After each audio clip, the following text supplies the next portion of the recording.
पुत्र का पिंपलगढ़ गांव बहुत ही शांत और सुखद था। यहाँ के लोग एक दूसरे की मदद किया करते थे। गांव के लोग मिलजुल कर रहते थे और एक दूसरे के साथ खुशियाँ बांटा करते थे। इस गांव के मुखिया जी थे भान सिंह जी। मुखिया जी का गांव में अच्छा खासा दबदबा था। जब भी गांव वालों को कोई परेशानी होती तो मुखिया जी के पास पहुंच जाते। मुखिया जी, हमारे बाबा के देहांत के बाद हमने उनकी आज्ञा के अनुसार सारी जायदाद 2 हिस्सों में बांट ली। तो समस्या क्या है? समस्या हमारा ये पुश्तैनी हार है जो सालों से हमारे खानदान की विरासत है। अब ये किसके हिस्से में आएगा हम ये नहीं समझ पा रहे। मतलब ये तुम्हारी माँ ने भी पहना होगा? हाँ, और फिर उन्होंने ये हार किसको दिया होगा? बड़ी भाभी को। तो अब तो कोई समस्या ही नहीं रही। जब तुम्हारी माँ ने ही अपना हार अपनी बड़ी बहू को दिया तो अब ये हार उसका ही हुआ, ना ये तुम्हारा है ना तुम्हारा। दोनों भाइयों को मुखिया जी की बात समझ आ गई और वो दोनों राजी खुशी अपने घर चले गए। इस गांव में हर दिन एक घी वाली भी आया करती थी, नलिनी। ताजा ताजा देसी घी, गाय का शुद्ध देसी घी। घी खाओ और तंदुरुस्त हो जाओ। शुद्ध देसी घी ले लो, शुद्ध देसी घी ले लो।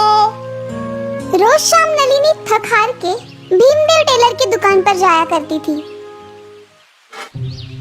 अरे आओ आओ नलिनी, ये लो पानी पियो। कैसा था आज का व्यापार? बहुत अच्छा, सारा घी खत्म हो गया। बढ़िया है, अब थोड़ा आराम कर लो, बहुत थक गई होगी ना। नलिनी रोज भीमदेव के साथ बातचीत किया करती थी। नलिनी अपनी छोटी बहन के शादी के लिए पैसे इकट्ठा कर रही थी। ऐसे ही एक दिन नलिनी पैसे गिन रही थी। आज तो बहुत सारे पैसे इकट्ठा हो गए हैं। आज ये सारे पैसे सोनर काका के यहाँ जमा करवाऊंगी। और फिर दिन भर रोज की तरह नलिनी ने घी बेचा। ताजा ताजा देसी घी, गाय का शुद्ध देसी घी। घी खाओ और तंदुरुस्त हो जाओ। शुद्ध देसी घी ले लो, शुद्ध देसी घी ले लो। और शाम होने पे वो भीमदेव की दुकान पर पहुंची। आज थोड़ा सा घी बच गया है, ये मैं हलवाई को दे के आती हूँ। भाई एक काम कीजिए, आप मेरी ये पोटली संभालिए। इसमें मेरे मेहनत के पैसे हैं जो मैंने अपनी बहन की शादी के लिए जमाए हैं। तुम बेफिक्र रहो नलिनी। नलिनी वो पोटली भीमदेव को देकर चली गई। कुछ समय बाद नलिनी लौटी। भाई मेरी पैसों की पोटली दे दो। कौन सी पोटली?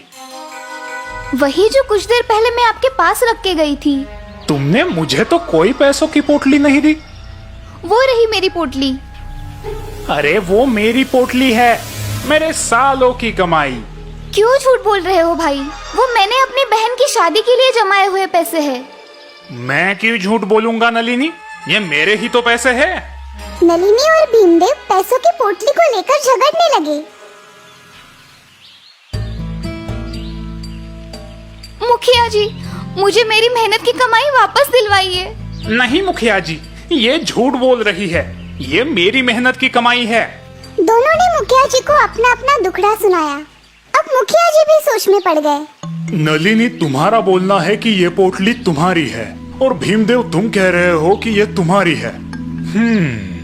इसका फैसला हम कल शाम को करेंगे। नलिनी निराश होकर घर चली गई, लेकिन उसे मुखिया जी के न्याय पर बड़ा भरोसा था।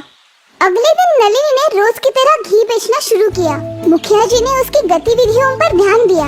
तब उन्हें समझ आया कि नलिनी अपने घी वाले हाथों से ही पैसे लेती है। शाम में सभा वापस बैठी और मुखिया जी खुश थे क्योंकि उन्होंने समस्या सुलझा ली थी। नलिनी, अपना घी का घड़ा यहाँ लाओ। जी मुखिया जी। अब भीमदेव, तुम वो पैसों की पोटली यहाँ लाओ। लीजिए मुखिया जी।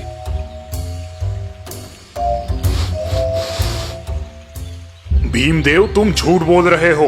ये पैसे नलिनी के हैं। इनमें उसके घी की सुगंध आ रही है क्योंकि नलिनी घी वाले हाथों से ही पैसे लिया करती है। धन्यवाद मुखिया जी।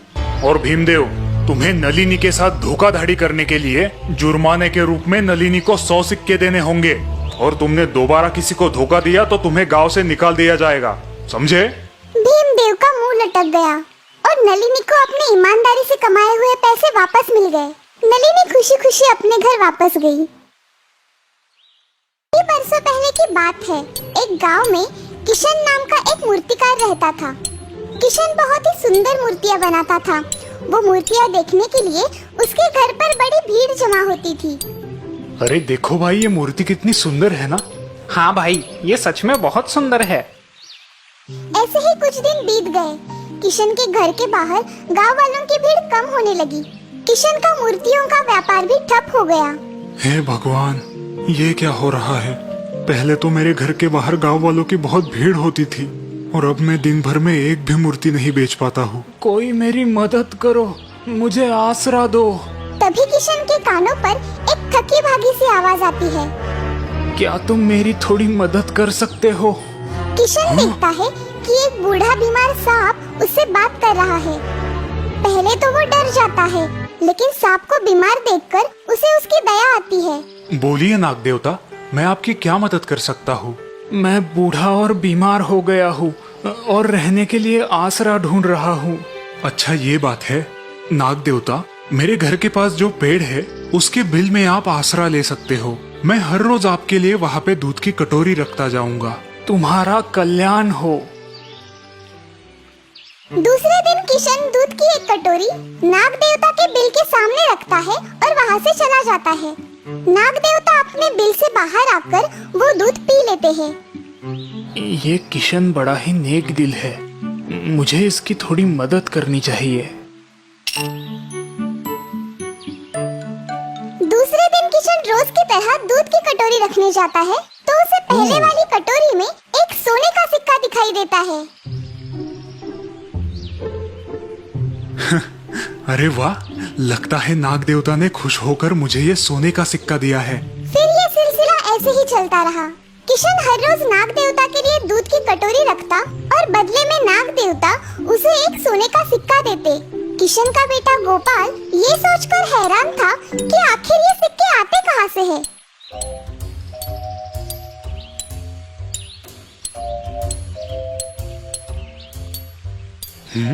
बेटा गोपाल, जरा काम पर ध्यान दो। तुम्हारा काम पर बिल्कुल ध्यान नहीं है। जी बाबा। बाबा सुनो ना। क्या हुआ बेटा? बाबा, आप रोज हाथ में दूध का कटोरा लेकर कहाँ जाते हो? अच्छा तो ये बात है, तभी काम में ध्यान नहीं है तुम्हारा। कोई बात नहीं, कल मेरे साथ आ जाना, तुम्हें पता चल जाएगा। ठीक है बाबा। दूसरे दिन किशन और गोपाल उस पेड़ के पास पहुँचते हैं। किशन दूध की कटोरी वहाँ रखकर वहाँ से निकलता है, मगर गोपाल उस पेड़ के पीछे छुपकर देखने लगता है।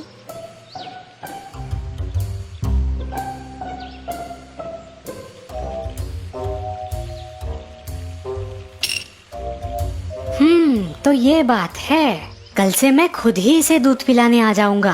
बाबा, अब कल से मैं ही नाग देवता को दूध देने जाऊंगा। वैसे भी आपको और भी बहुत काम होते हैं। हाँ जरूर बेटा, कल से तुम ही नाग देवता को दूध पिलाने जाना। गोपाल मन ही मन खुश होता है और उसी बात को सोचते हुए सो जाता है।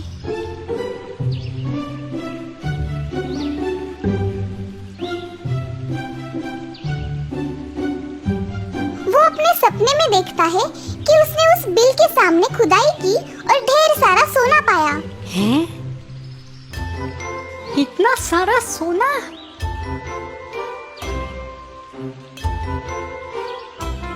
ये मैं अमीर हो गया, मैं अमीर हो गया। ये आवाज सुनकर किशन गोपाल के पास आता है। अरे बेटा क्या हुआ? क्या तुमने कोई सपना देखा? जी कुछ नहीं पिताजी, बस यूं ही। आप जाइए, सो जाइए। जरूर उस नाग के बिल में बहुत सारा धन होगा। मुझे उस बिल की खुदाई करनी चाहिए। दूसरे दिन गोपाल दूध की कटोरी लेके उस पेड़ के नीचे रख देता है और खुद भी उसी पेड़ के पीछे छुप जाता है।